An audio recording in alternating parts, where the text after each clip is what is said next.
Today's project is replacing a solenoid, starter solenoid on a old beat up John Deere lawnmower.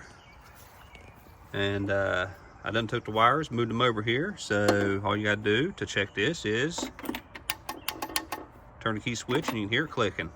That's how most solenoids work usually. I already took the bolts out, took the wires off this already. And we got one last bolt right there. I removed this one first, and then I was able to get that one just a little bit easier. If I wouldn't left my tools up there in the Suburban and brought it down instead of the four-wheeler, I could have already had this replaced by now. But let's put it back together now. All right, solenoid is on there. Now let's see if it starts. Okay, good enough for me. I got choked to get it running, but other than that, we're good to go. But check this out. Two things here. We got a little wasp right here.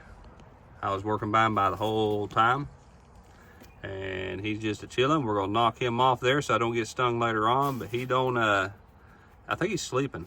See, he's sleeping. We'll knock him off there real quick and check out this other thing. I didn't know this, but India, made in India. This one's the one that failed, but it'd be fair, this one was original. But there is one project out of the way, and let's get on with the others.